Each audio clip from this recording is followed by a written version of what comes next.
सोनू चिड़ा और कालू कौवा आपस में सौतेले भाई थे। उनके माता पिता का देहांत अभी कुछ ही समय पहले हो गया था। बस इसी कारण वे दोनों बहुत ज्यादा उदास थे। भाई भाई, ना माँ रही ना पिताजी, अब हम क्या करेंगे? कालू मेरे भाई, माँ पिताजी तो अब नहीं रहे, परंतु मैं तुम्हारा बड़ा भाई हूँ। अब से तुम मेरी जिम्मेदारी हो। मैं तुम्हें पढ़ाऊंगा लिखाऊंगा और तुम्हें एक बड़ा पक्षी बनाऊंगा। भैया, मैं तो तुम्हारा सौतेला भाई हूँ, फिर भी तुम मुझे अपनों से बढ़कर प्यार करते हो। भैया, तुम बहुत अच्छे हो।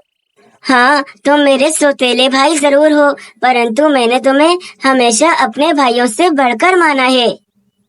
सोनू चिड़ा अपने भाई की बहुत चिंता करता था। बस इसीलिए वो काम करने निकल जाता है। वे एक खेत में काम करने लगता है। सोनू चिड़ा उस खेत में दिन रात मेहनत से काम करता है और फिर देखते ही देखते वे खेत गंदमों से भर जाता है। सोनू चिड़े की मेहनत रंग लाई और देखते ही देखते वे एक बड़े से घर का मालिक बन गया और अपने भाई को भी बहुत प्यार से वहाँ पर रखने लगा। भैया भैया, अब तो हमारे हालात बहुत अच्छे हो गए हैं। अब तो मैं चाहता हूँ कि तुम्हारी बस जल्दी से शादी हो जाए और इस घर में मेरी भाभी आ जाए। अरे कालू, ये तुम कैसी बात कर रहे हो? अभी शादी का मेरा कोई इरादा नहीं है। अभी तो मुझे तुम्हारे लिए बहुत कुछ करना है। तुम्हें दूसरे जंगल पढ़ने के लिए भी भेजना है। भैया, तो भाभी के आने से कौन सी मेरी पढ़ाई रुक जाएगी? सब कुछ और अच्छा ही हो जाएगा। नहीं कालू, तुम नहीं जानते, हो सकता है मेरी शादी किसी ऐसी चिड़िया से हो जाए जो तुम्हें पसंद नहीं करती हो और फिर हमारे घर में सब कुछ खराब हो जाएगा। अरे नहीं नहीं सोनू भैया, आप चिंता मत करो। मैं आपके लिए बहुत ही सुंदर और बहुत ही अच्छी सी चिड़िया ढूंढूंगा। बस आप शादी के लिए मान जाओ। अच्छा ठीक है, चलो मैं तुम्हारी बात मान लेता हूँ। ठीक है, मैं शादी कर लेता हूँ। कालू कौवा सोनू चिड़े की बात सुनकर बहुत खुश होता है और ऐसे सोनू चिड़े की शादी एक सुंदर सी चिड़िया जिसका नाम मीनू था उससे हो जाती है। सोनू चिड़ा भी अपनी शादी से बहुत ज्यादा खुश था क्योंकि मीनू चिड़िया बहुत समझदार चिड़िया थी। और फिर वो दिन भी आ जाता है जब कालू कौवे को दूसरे जंगल पढ़ाई करने के लिए जाना था। चलो मेरे भाई, अब तुम दूसरे जंगल पढ़ने के लिए जाओ और वहाँ जाकर खूब पढ़ाई करना और वहाँ से एक बड़े पक्षी बनकर ही आना। हाँ देवर जी, आप जब पढ़ लिख कर दूसरे जंगल से एक बड़े पक्षी बनकर आएंगे तब हम आपकी शादी एक बहुत प्यारी सी कौवे से करा देंगे। भाभी, अभी तो मैंने पढ़ाई शुरू भी नहीं की और आपको अभी से मेरी शादी की पड़ गई। अरे मीनू चिड़िया तो मजाक कर रही है। चलो अब तुम जल्दी से दूसरे जंगल के लिए निकल जाओ, कहीं तुम्हें देर ना हो जाए। हाँ भैया, आप ठीक कह रहे हो। चलो भाभी भैया, अब मैं निकलता हूँ। मैं वहाँ जाकर आप दोनों को बहुत याद करूँगा। फिर कालू कौवा दूसरे जंगल में पढ़ाई करने के लिए निकल जाता है। सोनू, आप अपने भाई से बहुत प्यार करते हैं और ये बात मुझे आप में सबसे अच्छी लगती है। तुम ठीक कह रही हो मीनू, मैं अपने भाई से बहुत प्यार करता हूँ। मेरे सिवा उसका है ही कौन यहाँ पर। हाँ सोनू, मैं आपकी बात समझती हूँ। मीनू चिड़िया, तुम जानती हो, शादी से पहले मुझे बस यही चिंता रहती थी कि मेरी शादी किसी ऐसी चिड़िया से ना हो जाए जो मुझे ना समझे और मुझे और मेरे भाई को अलग कर दे। हाँ सोनू, मैं ऐसा कुछ भी नहीं करना चाहती जिससे आपको जरा भी तकलीफ हो। हाँ मीनू चिड़िया, इसीलिए मैं तुम्हारे साथ बहुत खुश हूँ। ऐसे ही वक्त गुजरता है और वक्त के साथ साथ सोनू चिड़े और मीनू चिड़िया का एक प्यारा सा बच्चा होता है जिसका नाम वे कुक्कू रखते हैं। मीनू चिड़िया, आज मैं बहुत खुश हूँ। तुम जानती हो, आज मेरा भाई कालू कौवा अपनी पढ़ाई पूरी कर कर वापिस आ रहा है। अब वो बहुत बड़ा पक्षी बन गया है। अरे वाह सोनू, ये तो बहुत अच्छी बात है। कालू भैया के आते ही मैं उनकी शादी की बात छेड़ दूंगी। अरे मीनू चिड़िया, तुम्हें तो बस कालू कौवे की शादी की चिंता ही सताती रहती है। अरे वाह, चाचू आ रहे हैं, बहुत मजा आएगा, बहुत मजा आएगा। और फिर कालू कौवा अपनी पढ़ाई पूरी कर कर वापस घर पे आ जाता है। कालू कौवा पढ़ लिख कर एक बड़ा पक्षी बन गया था और ये सब कुछ देखकर उसका परिवार बहुत खुश होता है। अरे वाह कालू, आज मेरा सपना पूरा हुआ। मैं हमेशा से चाहता था कि मेरा भाई पढ़ लिख कर एक बड़ा पक्षी बने और इस पूरे जंगल पर राज करे, और आज मेरा ये सपना पूरा हो गया है। भैया, ये सब कुछ आपकी वजह से ही हुआ है। अगर आप नहीं होते तो ना मैं इतना पढ़ लिख पाता और ना ही एक अच्छा पक्षी बन पाता। चाचू, अब आप आ गए हो ना, अब मैं आपके साथ बहुत घूमूंगा, मैं अब बहुत मजे करूंगा। कालू भैया, बस बहुत हुई आपकी पढ़ाई, अब मैं एक सुंदर सी कवि देखकर आपकी शादी कर दूंगी। अरे भाभी, अब आप जैसा चाहती हो मैं वैसा करने के लिए तैयार हूँ। फिर क्या था, मीनू चिड़िया एक सुंदर सी कौवे देखकर कालू कौवे की शादी उससे कर देती है। कालू रानी, आप दोनों को शादी की बहुत बहुत बधाई हो। परंतु रानी कौवी वैसी बिल्कुल नहीं थी जैसी उसे सब लोग समझ रहे थे। फिर कालू कौवा रानी कौवी को अपने घर पर ले आता है। रानी, अब से तुम इस घर की छोटी बहू हो, अब तुम बिल्कुल चिंता मत करना, मैं हर काम में तुम्हारे साथ हूँ, तुम मेरी छोटी बहनों की तरह हो। अरे वाह, मेरे पति के भाई के पास तो बहुत पैसा है। मैं तो इन्हें कंगला समझ रही थी, परंतु ये तो बहुत पैसे वाले निकले। परंतु चिंता की क्या बात है, अब ये सारा का सारा पैसा मेरे पति का होगा और उनके बाद ये सारा पैसा मेरा। रानी कौवी बहुत दुष्ट थी। वो कालू कौवे को अपनी बातों में फंसाकर उसके भाई के खिलाफ कर रही थी। कालू, मैंने खुद सुना था अपने इन कानों से, आपके भैया और भाभी अपने कमरे में आपसे अलग होने की और बंटवारे की बातें कर रहे थे। इससे पहले कि वे अपना ज्यादा हिस्सा लेकर अलग हो जाएं, आप ही जाकर उनसे अपना हिस्सा मांग लो। अरे, ये तुम क्या कह रही हो? क्या सच में ऐसा कह रहे थे भैया? अगर ऐसा है तो मैं अभी जाकर उनसे अपना हिस्सा मांग लेता हूँ। हाँ हाँ, जाओ जाओ, इससे पहले कि तुम्हारे भैया इस पूरे घर पर कब्जा कर लें, तुम अपना हिस्सा मांग लो उनसे। फिर क्या था, कालू कौवा अपनी दुष्ट पत्नी की बातों में आ जाता है और अपने भाई के पास बंटवारे के लिए पहुंच जाता है। भैया, बस बहुत हो गया, अब मैं आप लोगों के साथ और नहीं रहना चाहता, मुझे बस अलग होना है। आप इस घर में से मेरा जो हिस्सा है वो मुझे दे दो और मैं अपनी पत्नी के साथ अलग हो जाता हूँ। अरे कालू, ये तुम्हें क्या हो गया है? अचानक से कैसी बातें कर रहे हो? हम सब तो हमेशा से मिलके रहते हैं। नहीं भैया, अब बस बहुत रह लिया मैंने आप लोगों के साथ, अब मैं अपने परिवार के साथ अलग रहूंगा। आप मेरा जितना भी हिस्सा बनता है मुझे दे दो। फिर क्या था, सोनू चिड़ा उस पेपर पर साइन कर देता है और तब से ही वे दोनों भाई अलग अलग रहने लगते हैं। सोनू चिड़ा अपने परिवार के साथ अलग रहता और दिन भर खेत में मेहनत कर कर अपने परिवार का गुजारा कर रहा था। वहीं वे कालू कौवा दिन भर नौकरी करता और वहाँ उसकी पत्नी उसके पैसों से मजे मजे के भोजन मंगा मंगा कर खाती थी। ऐसे उन दोनों पति पत्नी में खूब लड़ाइयाँ होने लगी और फिर एक दिन उस बेचारे कालू कौवे की नौकरी चली गई, जिसके कारण रानी कौवी को उस पर बहुत गुस्सा आया। निकम्मे हो तुम, निकम्मे, किसी काम के नहीं हो। मैंने बस बहुत रह लिया तुम्हारे साथ, अब मैं तुम्हारे साथ और नहीं रह सकती। जब तक तुम्हारा भाई तुम्हारे साथ था तब तक तुम्हारे हालात बहुत अच्छे थे, परंतु तुम्हारे साथ ये एक नौकरी थी वो भी तुमने अब गंवा दी है, इसीलिए अब मैं तुम्हारे साथ नहीं रह सकती। अरे रानी, ऐसा मत करो, नौकरी तो मुझे और मिल जाएगी, परंतु तुम मुझे छोड़कर नहीं जाओ। अरे जाओ जाओ, तुम जैसे निकम्मे पक्षी को अब भला कौन ही नौकरी देगा। ऐसा कहकर रानी कौवी कालू कौवे को छोड़कर चली जाती है। बेचारा कालू कौवा अब बहुत अकेला हो जाता है। मैंने बहुत गलत किया। ये सब मेरे कर्मों की सजा ही मुझे मिल रही है। मैंने इस दुष्ट कौवे की बातों में आकर अपने भाई के साथ बहुत नाइंसाफी की है। मुझे अब एहसास हो गया है। मैं अभी जाऊंगा और अपने भाई से माफी मांगूंगा। कालू कौवा फौरन से सोनू चिड़े के घर पर जाता है और सोनू चिड़े से माफी मांगता है। सोनू चिड़ा बहुत अच्छा था। सोनू चिड़ा अपने भाई को माफ कर देता है और उसके बाद से वे सभी एक साथ खुशी खुशी रहने लगते हैं। मीनू चिड़िया बहुत ज्यादा खुश थी क्योंकि बहुत दिनों बाद उसके घर में उसका नन्हा सा बच्चा हुआ था।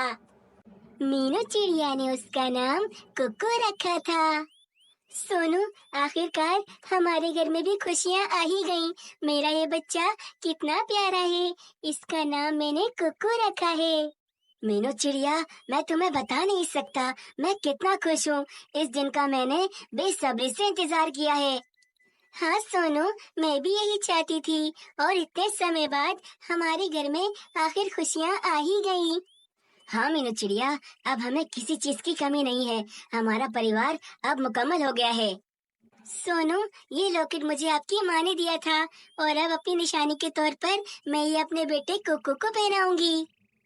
अरे वाह मीनू चिड़िया, ये तो बहुत अच्छी बात है। तुम जब तक कुकू को ये लॉकेट पहनाओ, मैं जंगल से अपने बेटे के लिए कुछ भोजन लेकर आता हूँ। अरे सोनू, परंतु मैं इसको अकेले कैसे संभालूंगी? आपको पता नहीं है, ये बहुत शरारती है, बहुत ज्यादा शरारत करता है कुकू। अब तो जिंदगी भर इसे तुम्हें ही संभालना है मीनू चिड़िया। चलो, मैं कुछ लेकर आता हूँ। फिर ऐसा कहकर सोनू चिड़ा वहाँ से चला जाता है। सोनू चिड़े के जाते ही कुकू घर में बहुत शरारत करने लगता है। अरे कुकू रुक जाओ, इतनी शरारत मत करो। तुम तो शरारत कर करके थकते भी नहीं हो। बस थोड़ी देर रुक जाओ, मुझे तुम्हें ये लॉकेट पहनाने दो। फिर मीनू चिड़िया कुकू को वे लॉकेट पहना देती है। अरे वाह कुकू, ये लॉकेट तो तुम पर बहुत अच्छा लग रहा है। बस अब तुमने बहुत शरारत कर ली, अब तुम सो जाओ। लल्ला लल्ला लोरी, दूध की कटोरी, दूध में बताशा, कुकू करे तमाशा, कुकू करे तमाशा।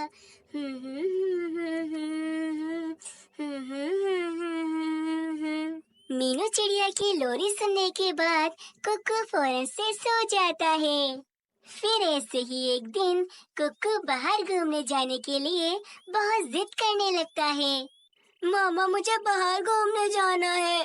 मामा, मुझे बाहर लेके जाओ, मुझे घूमना है। सोनू, देख रहे हैं ना, ये कुक्कू कितनी जिद कर रहा है। आज सुबह से इसने यही रट लगाई हुई है कि इसे बाहर घूमने जाना है। तो सही तो कह रहा है मेरा कुक्कू, इसे बाहर घूमने का दिल कर रहा होगा। तो फिर ठीक है, आज हम दोनों इसको बाहर घुमा कर ले आते हैं। हाँ सोनू, चले चले, दिल तो मेरा भी बहुत कर रहा है। फिर मीनू चिड़िया और सोनू चिड़ा कुक्कू को बाहर घुमाने के लिए लेकर निकल जाते हैं।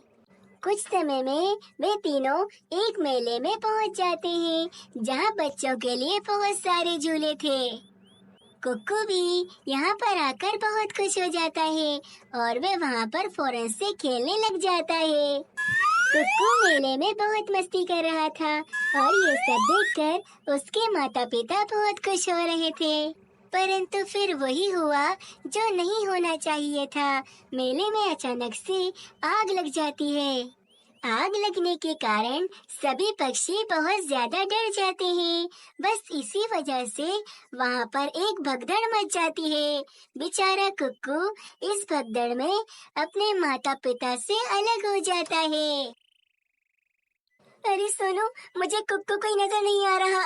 यहाँ अचानक से इतनी आग कैसे लग गई? मेरा कुक्कू कहाँ है? मीनू, चिंता मत करो, कुक्कू यहीं कहीं होगा। हम उसे मिलकर ढूंढते हैं। बेचारा कुक्कू अपने माता पिता से अलग होकर आग में बुरी तरह से फंस जाता है।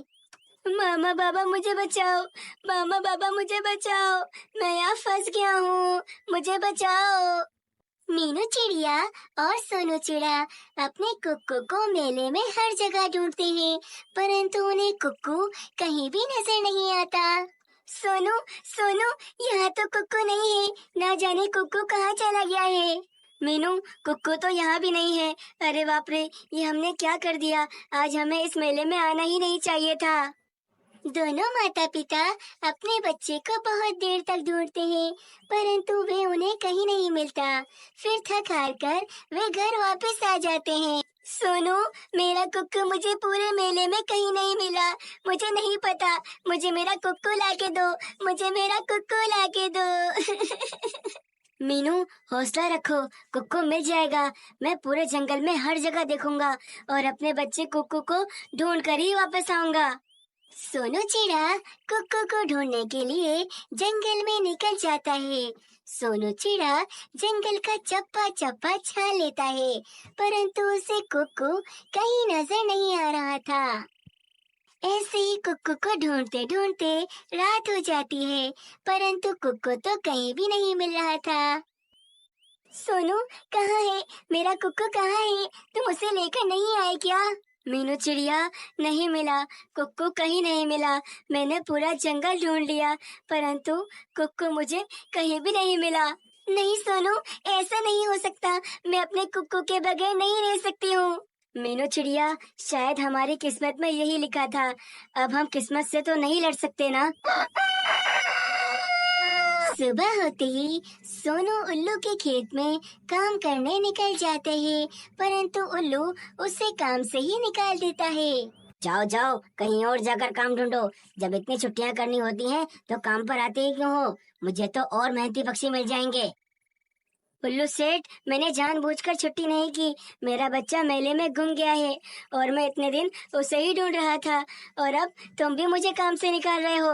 बस बस, बंद करो अपने नाटक और बहाने। बहुत सुन लिए मैंने। अब मैंने तुम्हें काम से निकाल दिया है। जाओ और कहीं और जाकर काम ढूंढो। मैं अब तुम्हें अपने खेत में काम करने नहीं दूंगा। कुक्कू घर वापस आ जाता है। मीनू चिड़िया, उस उल्लू सेठ ने मुझे अपने खेत में काम करने से मना कर दिया और मुझे काम से भी निकाल दिया। ना जाने अब मैं क्या करूँगा। सोनू, ये क्या हो गया? हमारे साथ अचानक से इतना बुरा कैसे हो रहा है? घर में तो भोजन भी खत्म हो चुका है। फिर ऐसे ही 5 साल बीत जाते हैं। सोनू चिड़ा और मीनू चिड़िया जैसे तैसे कहीं ना कहीं काम कर कर अपना गुजारा करते हैं। फिर एक दिन मीनू चिड़िया का दोस्त मिट्टू तोता उस जंगल में एक सबसे अमीर पक्षी को देखता है। अरे, ये पक्षी तो बहुत ज्यादा अमीर है। लगता है ये इस जंगल में रहने आया है। मैं अपनी दोस्त मीनू चिड़िया को इसके बारे में बताता हूँ। क्या पता उस बेचारी को ये अमीर पक्षी काम दे दे। फिर मिट्टू तोता मीनू चिड़िया के घर पर जाकर उस अमीर पक्षी के बारे में मीनू चिड़िया को सब कुछ बताता है। अरे बिरजू तोते, तुम्हारा बहुत बहुत धन्यवाद, शुक्र है।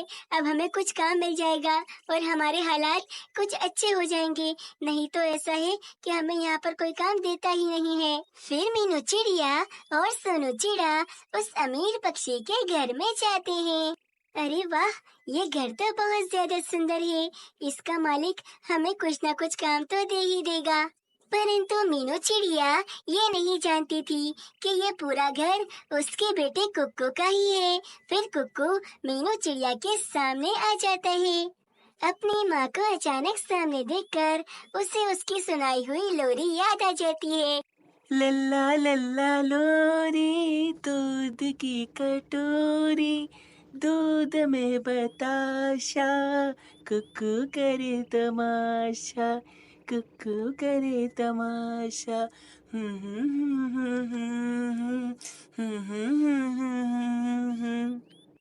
माँ, माँ, तुम आ गई। इतने सालों तक मुझसे दूर तुम कैसे रही? मैंने तुम्हें कितना याद किया। कुक्कू अपने माता पिता को झट से पहचान लेता है और सोनू चिड़ा और मीनू चिड़िया भी कुक्कू को फौरन से पहचान लेते हैं। कुक्कू, तुम कुक्कू हो? मेरा बेटा कुक्कू मुझे वापस मिल गया। कितना बड़ा हो गया है मेरा बेटा। कुक्कू बिना किसी देरी के अपनी माँ के गले लग जाता है। माँ, तुम जानती हो, जब मैं मेले में खो गया था तब मुझे वहाँ से एक अमीर पक्षी उठा कर ले आया और उसने ही मुझे पालकर बड़ा किया। कुकू, वो जरूर कोई बहुत अच्छा पक्षी होगा। तुम नहीं जानती, हम दोनों ने तुम्हें कितना ढूंढा, परंतु तुम हमें कहीं नहीं मिले। हम बहुत ज्यादा उदास हो गए थे। माँ, अब मैं मिल गया हूँ ना, अब उदास होने की कोई जरूरत नहीं है। अब से हम सब साथ रहेंगे और मैं अब घूमूंगा भी नहीं। उस दिन के बाद से सब कुछ ठीक हो जाता है और वे सब आपस में खुशी खुशी रहने लगते हैं। ये कहानी एक ऐसे जंगल की है जो जंगल बहुत ज्यादा खूबसूरत था। उस पूरे जंगल में उपजाऊ जमीनें और हरियाली भरी पड़ी थी, जिसकी वजह से दूर जंगल के पक्षी उस जंगल में घूमने आते थे और उसके सुंदर नज़ारे देखा करते थे। मीनू चिड़िया, सुना है हमारे पास वाला जंगल बहुत ज्यादा खूबसूरत है। वहाँ बहुत सी उपजाऊ जमीनें और बहुत हरियाली है। सही सुना है मिट्टू तोते तुमने, वो जंगल बहुत ज्यादा सुंदर है। वहाँ बहुत हरी भरी जमीनें हैं और वहाँ पर जंगल के काफी सारे पक्षी घूमने भी जाते हैं। तो मीनू चिड़िया, चलो हम भी वहाँ घूमने चलते हैं। मुझे भी ऐसे जंगलों में घूमने का बहुत शौक है जो इतने ज्यादा सुंदर हों। मिट्टू तोते, सोच तो मैं भी रही थी उस जंगल में घूमने का, परंतु मेरे साथ कोई घूमने वाला नहीं था। परंतु अब तो मेरे साथ चल रहे हो तो मैं भी तुम्हारे साथ चलूंगी। फिर मीनू चिड़िया और मिट्टू तोता हरी बाग जंगल में जाने के लिए निकल जाते हैं। कुछ देर तक सफर करने के बाद वो दोनों उस सुंदर जंगल में पहुंच जाते हैं। अरे वाह मीनू चिड़िया, जैसा सुना था ये जंगल तो उससे भी ज्यादा खूबसूरत है। यहाँ के खेत कितने हरे भरे हैं। हाँ मिट्टू, इस जंगल की खूबसूरती ने तो मेरा मन ही मोहित कर लिया है। वे दोनों पक्षी बातें कर रहे थे, तभी उनके कान में एक कौवे की आवाज पड़ती है। ले लो, एंटीक कैमरा ले लो। ऐसा कैमरा आपको कहीं नहीं मिलेगा। कौवे की आवाज सुनकर दोनों पक्षी कौवे के पास आकर बैठते हैं। अरे कौवी, तुम इस कैमरे को बेच रही हो, परंतु ये कैमरा तो बहुत पुराना लग रहा है। तुमसे कैमरा कौन खरीदेगा? चिड़िया, तुम इस कैमरे के बारे में क्या जानती हो? ये बहुत पुराने जमाने का मेरे दादाजी का एंटीक कैमरा है। अभी इसकी बाजार में कीमत पूरे 2.25 लाख रुपए है। परंतु अगर तुम मुझसे कैमरा खरीदती हो तो मैं तुम्हें सिर्फ 10,000 में दे दूंगी। अरे क्या, 2.25 लाख रुपए का कैमरा तुम 10,000 में क्यों दे रही हो? अरे क्योंकि हमारे जंगल में जो भी पक्षी घूमने के लिए आते हैं, हम उनसे ज्यादा मुनाफा वसूल नहीं करते।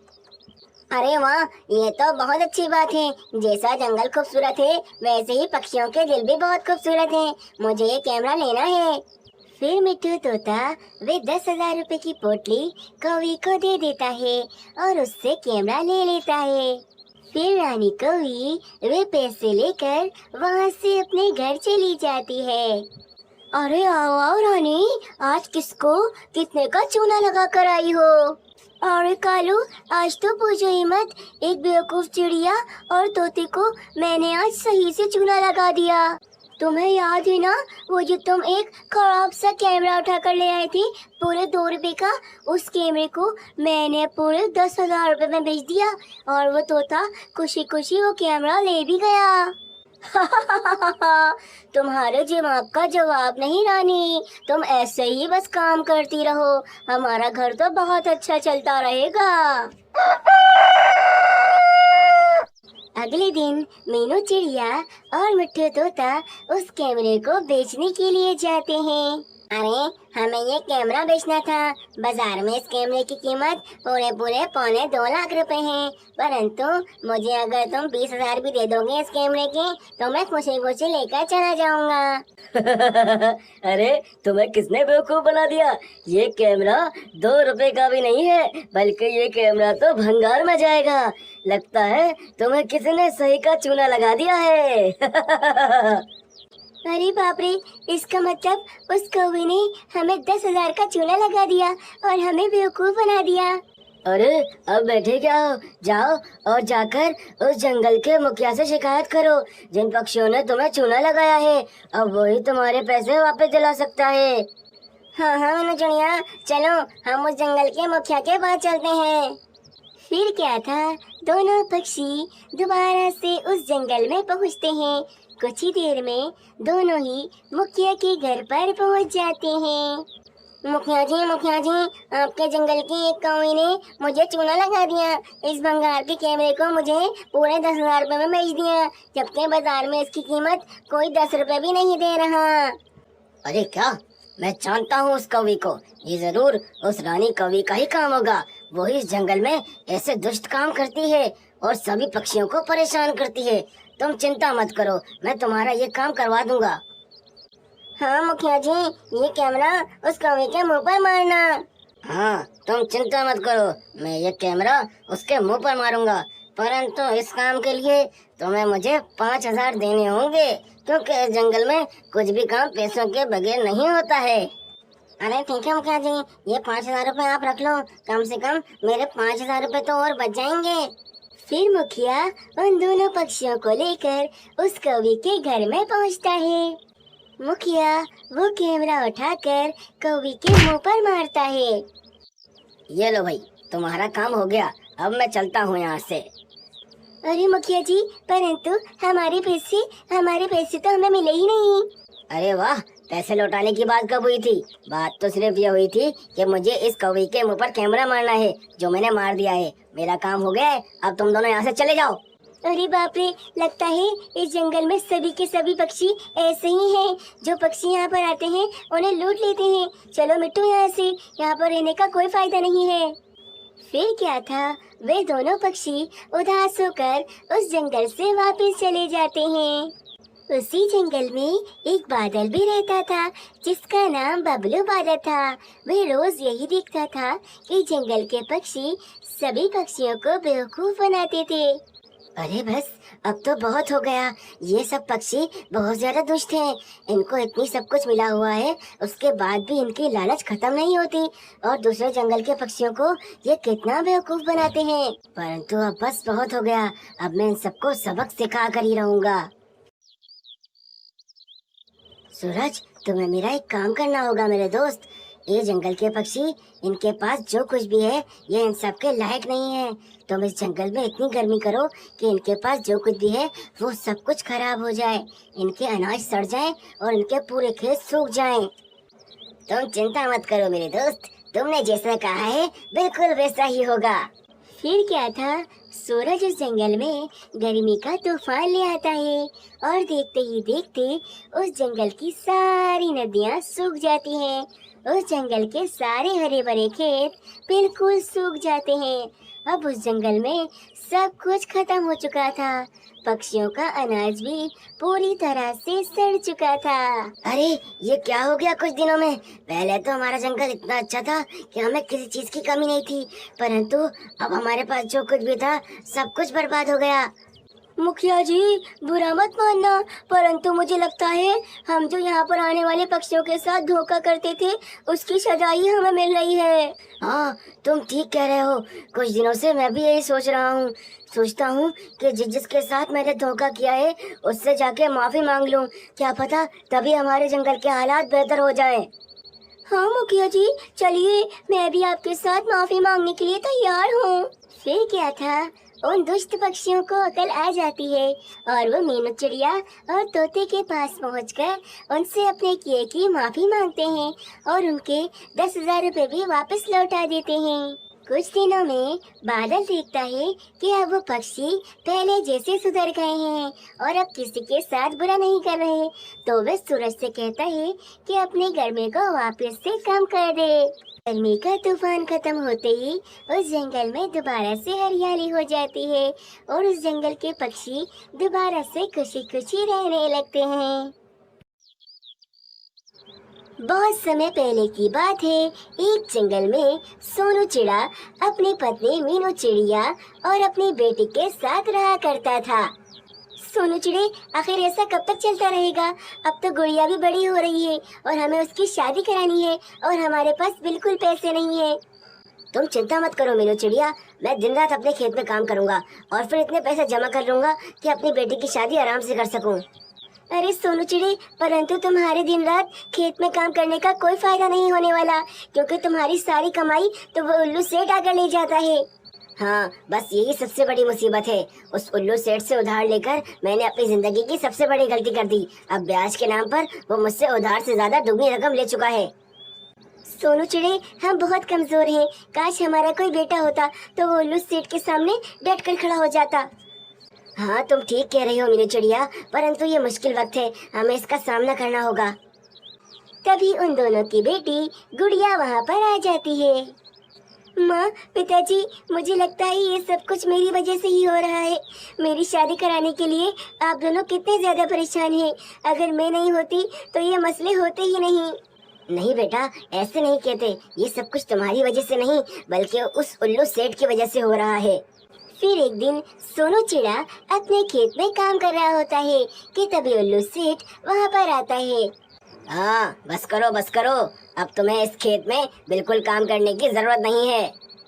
अरे उल्लू सेठ आप, परंतु अगर मैं अपने खेत में काम नहीं करूँगा तो और कहाँ काम करूँगा? ये तो मेरा ही खेत है। हैं? क्या इतने भुलक्कड़ हो तुम? भूल गए तुमने मुझसे कितना उधार लिया हुआ है, इसलिए अब से ये खेत मेरा है और तुम यहाँ से निकल जाओ। उल्लू सेठ, ये क्या कह रहे हो? मैं तो कब से तुम्हारा उधार चुका रहा हूँ, परंतु तुम्हारा उधार है कि खत्म होने का नाम ही नहीं ले रहा। ये मेरा खेत है, मैं यहाँ से नहीं जाऊँगा। देखता हूँ मुझे यहाँ से कौन निकालता है। अरे ओ चिड़े, ज्यादा उल्लू सेठ से बदतमीजी करने की जरूरत नहीं है, नहीं तो इस खेत से धक्के मारकर बाहर निकाल दूंगा। तुम्हारी भलाई इसी में है कि चुपचाप खामोशी से यहाँ से बाहर निकल जाओ। बेचारा सोनू चिड़ा उन दोनों बदमाश पक्षियों के सामने बेबस था। हाँ ठीक है, निकल रहा हूँ मैं इस खेत से, परंतु तुम दोनों मेरी बात याद रखना, मैं तुम दोनों को छोड़ूंगा नहीं। फिर सोनू चिड़ा वहाँ से चला जाता है और कुछ ही समय में वो अपने घर पहुँच जाता है। अरे सोनू चिड़ी, क्या बात है? आज दोपहर के समय तुम घर कैसे आ गए? वैसे तो रोज तुम दोपहर के समय घर नहीं आते हो। अरे क्या बताओ मीनू चिड़िया, उस उल्लू सेठ ने आखिरकार हमारा खेत भी हमसे छीन लिया। मैं उसके सामने खड़ा रहा, परंतु उसका कुछ भी नहीं कर पाया। वो अब भी यही कहता है कि मैंने उसका उधार नहीं चुकाया है, जबकि ब्याज के नाम पर वो मुझसे दुगनी रकम ले चुका है। पिताजी, काश मेरा कोई भाई होता तो वो इस समय आपका बहुत साथ देता और उस उल्लू सेठ को अच्छा सबक सिखाता। हाँ बेटी, परंतु अब क्या कर सकते हैं, ये सब तो किस्मत के खेल हैं। रात हो जाती है, परंतु सोनू चिड़ी को आज पूरी रात नींद नहीं आती। सुबह के समय सोनू चिड़ा अपने दोस्त मिट्ठू से मिलता है। मेरे दोस्त, मैं ये सोच रहा हूँ कि ऐसे डर के पीछे ना हटूं, उस उल्लू सेठ को अच्छा सबक सिखाता हूँ। तोते महाराज के पास जाकर उसकी शिकायत करता हूँ, फिर तोते महाराज ही मुझे इंसाफ दिलवाएंगे। तुम ठीक कह रहे हो मेरे दोस्त, परंतु इससे भी कुछ नहीं होने वाला। वो उल्लू सेठ तोते महाराज का अच्छा दोस्त है और उसने तोते महाराज को भी बेवकूफ बनाया हुआ है। तोते महाराज की आंखों पर उसके झूठ की पट्टी बंधी हुई है, वे तुम्हारी बात बिल्कुल नहीं मानेंगे। अरे तो अब मैं क्या करूं? मैं तो बहुत परेशान हो गया हूं। मैं अपना परिवार अब कैसे चलाऊंगा? मुझे तो ये समझ नहीं आ रहा। देखो सोनू चिड़े, मुझे नहीं लगता कि वो उल्लू सेठ तुम्हारा खेत अब तुम्हें वापस करेगा, इसलिए अब से तुम मेरे खेत में ही काम करो। जो दूसरे पक्षियों को मैं देता हूँ उससे थोड़ा ज्यादा ही तुम्हें दे दूंगा। तुम्हारा परिवार का गुजारा अच्छे से हो जाएगा। हाँ ठीक है, वैसे भी मुझे काम की तलाश है, तो तुम्हारे खेत में ही काम कर लेता हूँ। फिर उस दिन से उस परिवार के तीनों पक्षी उस तोते के खेत में काम करने लगे। फिर एक दिन जब वे तीनों पक्षी काम कर कर थक गए और बैठकर भोजन खा रहे थे, तभी उनके पास एक गरीब पक्षी आया। मैं बहुत भूखा हूँ, मुझे बहुत भूख लग रही है। अगर तुम मेरी कुछ मदद कर सको, मुझे थोड़ा भोजन खिला सको, तो तुम्हारी बड़ी मेहरबानी होगी। हमारे पास तो बस ये 2 ही रोटियां हैं, परंतु मुझे लगता है कि इस समय इस भोजन के हकदार हमसे ज्यादा तुम हो, इसलिए ये लो, ये भोजन ले जाओ तुम। तुम तो बहुत भले पक्षी हो, खुद को भूख लगी है फिर भी अपना सारा भोजन मुझे दे दिया, परंतु मैं भी कुछ मुफ्त में नहीं रखता, उसके बदले में उससे दुगना ही देता हूँ। अच्छा, तुम्हारी हालत तो खुद इतनी खराब है, तुम मुझे क्या दे सकते हो? फिर वे पक्षी वहाँ से मिट्टी उठाकर उस मिट्टी से एक चिड़े की मूर्ति बना देता है और वे मूर्ति वे सोनू चिड़े को दे देता है। मूर्ति को रात को अपने पास ही रखना, देखना ये मूर्ति तुम सबके बहुत काम आएगी। फिर क्या था, रात हो जाती है। गुड़िया और बाकी दोनों माता पिता उस मूर्ति को अपने सामने रख लेते हैं। मुझे तो लग रहा है वो पक्षी हमें बेवकूफ बनाकर चला गया। ये मूर्ति तो बस मिट्टी की है, इससे क्या होगा? नहीं पिताजी, आपने देखा नहीं था उस पक्षी ने कैसे इतनी जल्दी मिट्टी से इतनी अच्छी मूर्ति बना दी थी। इसका मतलब ये मूर्ति काम जरूर करेगी। फिर कुछ ही देर में उस मूर्ति से जादू की किरणें निकलने लगती हैं और अचानक से वह मूर्ति एक असल चिड़े में बदल जाती है। माँ, पिताजी, आज से मैं आप लोगों का बेटा हूँ और मैं आपको वरदान के तौर पर मिला हूँ। अरे वाह, मैं कब से चाहती थी कि मेरा कोई भाई हो। अब मेरा भाई है, अब मुझे किसी से डरने की कोई जरूरत नहीं है। हाँ पिताजी, और मैं ये भी जानता हूँ कि उस उल्लू सेठ ने कैसे आपको डराकर आपके खेत पर कब्जा कर लिया है। मैं उस उल्लू सेठ को अब नहीं छोड़ूंगा। फिर क्या था, अगले ही दिन सोनू चिड़ा अपने बेटे को लेकर उसके खेत में पहुंच जाता है। उल्लू सेठ वहां पर पहले से मौजूद था। अरे, अब ये क्या नाटक है? ये अब तुम किसको लेकर इस खेत में आ गए हो? मैं इनका बेटा हूँ और ये मेरे पिताजी हैं। अरे, ये बेटा कहाँ से आ गया? मैंने जहाँ तक सुना था तुम्हारा तो कोई बेटा नहीं था और अब अचानक से ये बेटा कैसे निकल आया? जब किस्मत मेहरबान होती है तो ऐसे ही होता है उल्लू सेठ। देखो उल्लू सेठ, बहुत परेशान कर लिया तुमने मेरे पिताजी को, परंतु अब बस बहुत हो गया। अब मैं आ गया हूँ और अब तुम इज्जत से इस खेत को खाली कर दो और यहाँ से चले जाओ। पहले अपने बाप से बोलो कि मेरा सारा उधार चुकाए, तभी मैं ये खेत आजाद करूँगा। देखो उल्लू सेठ, मेरे पिताजी तुम्हें तुम्हारा सारा उधार वापस कर चुके हैं जो तुम ब्याज के नाम पर वसूलते रहे हो। और अगर अब 5 मिनट के अंदर अंदर तुमने मेरा खेत खाली नहीं किया तो फिर तुम अपनी टांगों पे जाने के काबिल भी नहीं बचोगे। अरे ओ, ज्यादा पहलवान बनने की कोशिश मत कर। ये खेत हम खाली नहीं करेंगे, जो करना है कर ले। सोनू चिड़े के बेटे में जादुई ताकतें थी। फिर क्या था, वे उन दोनों की सही से पिटाई करता है और काफी मार खाने के बाद वे दोनों वहाँ से दुम दबाकर भाग जाते हैं। उस दिन के बाद से सोनू चिड़ा और उसका बेटा उसके खेत में काम करने लगे और अपने परिवार को हंसी खुशी चलाने लगे।